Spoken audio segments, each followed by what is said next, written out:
Hi, I'm Joyce Kinmont with the LDS Home Educators Association, and today we're talking about homeschooling and socialization. In the 1970s, when the homeschool movement began to take hold, the opposition was always focused on the academics. Parents aren't educated enough to teach their children, they don't have the skills, they don't have the resources, and truthfully, this was long before the internet, which opened the whole field of education up. But still, at that time there were plenty of good books, plenty of knowledge and knowledgeable people, and the homeschoolers really did well. And as more and more of them grew up and started entering college, then the colleges found that they loved homeschoolers because they were self-motivated, self-directed, they loved to learn. And within a few decades, the colleges began recruiting homeschoolers.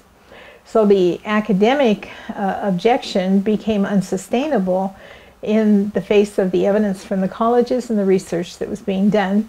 And the focus then moved on to socialization. And now that has become such a buzzword that when the word homeschooling is mentioned, it's automatically followed by, what about socialization? And parents who are thinking about homeschooling often worry that's the number one thing on their list. Well, you know, will I hurt my child socially? So I'm here to say that neither homeschooling nor the absence of public schooling causes children to be awkward or socially inept. And to accept such a premise is to say that families are actually bad for children and that the state is the better parent. And that denies the wisdom of God. It accuses God of making a bad decision when he decided to send children individually into families rather than to send them down in large litters and put them under state control. And it also says God erred when he made the family as the basic unit of society and ordained government to protect the family and its liberty instead of taking control of the family. So what can happen with homeschooling, though, is culture shock. When a homeschool student enters a public school for maybe a class or two classes or even a full program, they may, and in fact they should, experience some culture shock. They may find that the public school is noisy and disorganized compared to what they're used to. They may find the language offensive, the hallway behavior might be uncomfortable, and they might find some of the conversations immature and shallow. And they will also find a loss of their sense of self-direction, freedom to make their own choices and that they had at home. So none of these things makes a student socially deficient. It simply means that the homeschool student is different from a different cultural education. When my children were young and we were homeschooling, people used to say, if you teach your children at home, will they ever be able to adjust to the real world? And my answer was, I certainly hope not. That was never my objective. That was the very world that we were trying to rise above and be more prepared for as Zion society. When God thinks about education, I don't think he worries about socialization.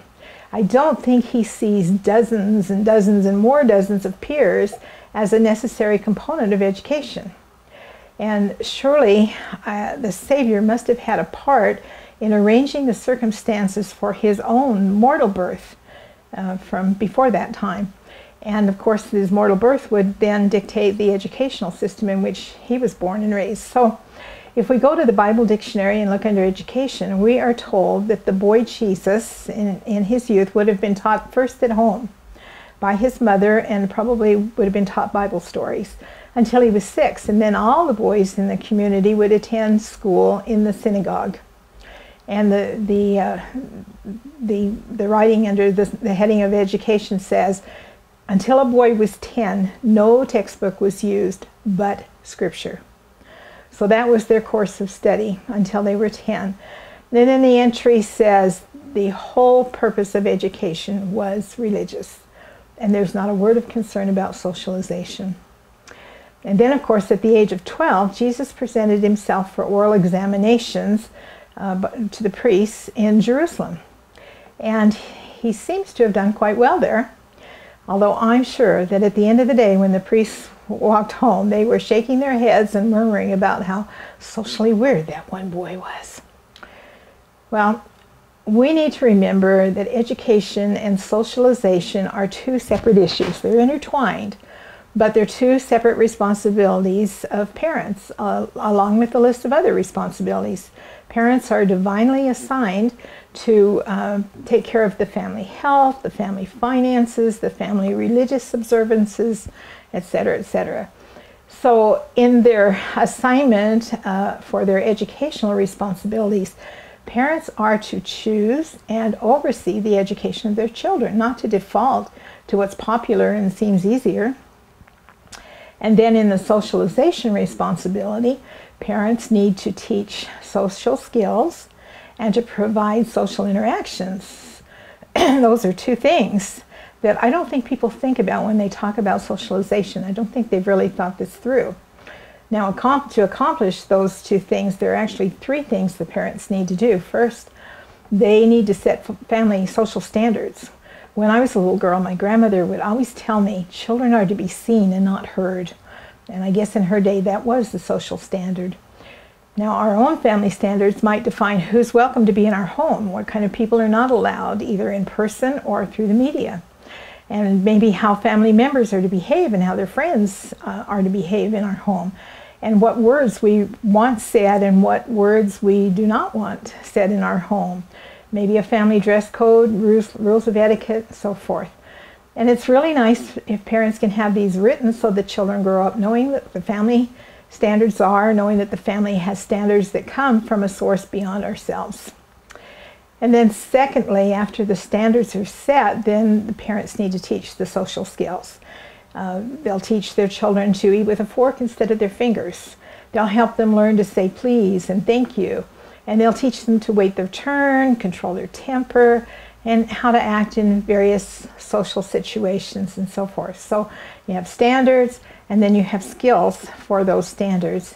And then the third thing is that you will find or create, if you have to, opportunities for social contact, the places where your children will practice the skills that they need. And of course, the Lord sent us down with siblings, and so we practice on our own family and our siblings. Our family is a classroom, just like the earth is a classroom.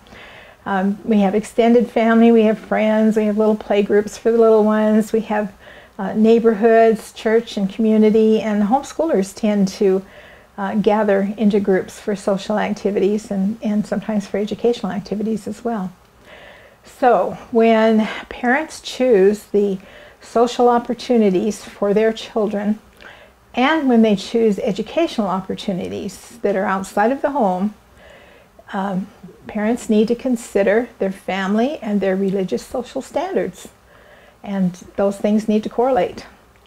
If, for instance, your family has set a standard that you're going to flee from evil, which means if there's a movie that turns out to be really bad, that you walk out of the movie. Or if you're at a friend's house and things happen that you know are wrong, then you call us and we'll come get you right away. So if that's your standard, then you need to teach the skill. And you might do that through role-playing. And you'll probably do it by example when you see opportunities where you can flee, and your children will participate in that, or you'll tell them about it. But you teach them that these are the things they need to do. And here's the strange thing. We talk all the time about fleeing evil. I don't think there's ever a conference when we don't hear something about the need to flee from evil. We do flee everywhere except in the public school system. For some reason that I don't understand, we give the public schools a pass, and we don't hold them accountable to any of our standards. So I want to suggest that you watch a recent BYU devotional, which you can find on byutv.org. And the speaker was Derek Marquis, who's the managing director of BYU Broadcasting. It's Marquis, and your family will really enjoy his talk about the technology. But what I really suggest is that you especially listen to the message with your child's school in mind.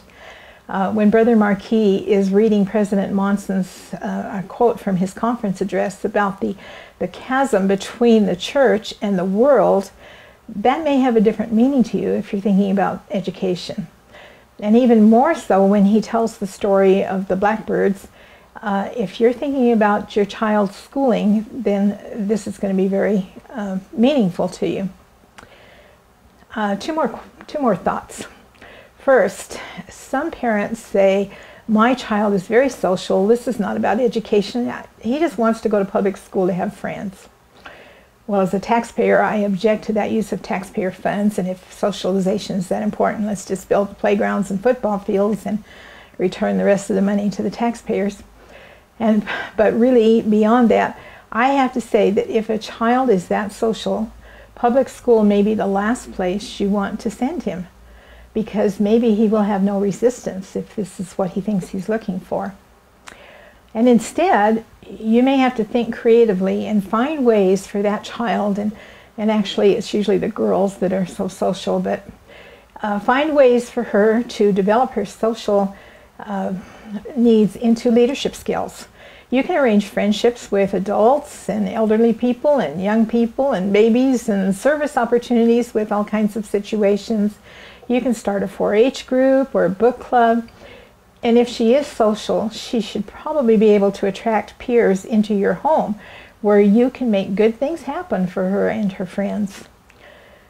Secondly, please don't just assume that being in the world and not of it means your child must go to public school. And please don't assume that a bad school situation is somehow a good way for your child to learn to deal with the real world.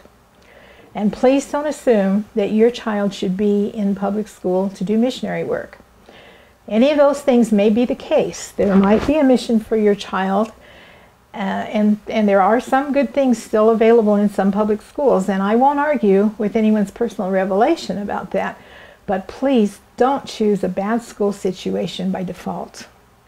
And frankly, I'll take children who are socially backward any day over children who are promiscuous and addicted and indoctrinated and have lost their faith. But my experience is that the gospel principles of agency and accountability and self-reliance and revelation and the wonderful church programs we have now do work, and capable, creative, responsible children are going to be the usual fruits of faithful homeschooling.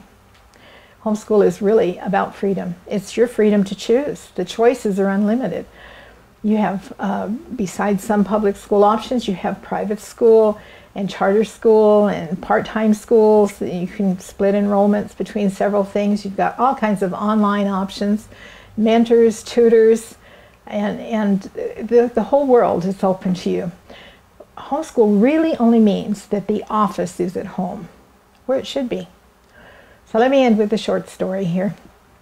I was on a radio program a number of years ago, and there was a truck driver who just happened to be driving through Utah. He wasn't from here. And he called in on the radio program and said, my wife and I are thinking about homeschooling our daughter, but we have a real concern. She's going to be in kindergarten next year, and we're worried about the social things she might miss out on. So I said, okay, I have a suggestion for you. Do this.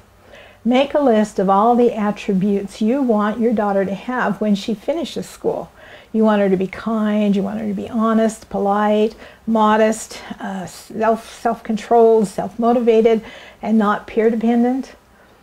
And so write up your list and take your paper in hand and go to your local high school and walk the halls and sit in on an assembly and see if the social product being turned out at that school is the product you want your daughter to become. And he just laughed and said, okay, I get it. I don't know how the story ended, but hopefully that little girl was homeschooled and she and her mother were able to go on lots of cross-country field trips with their dad.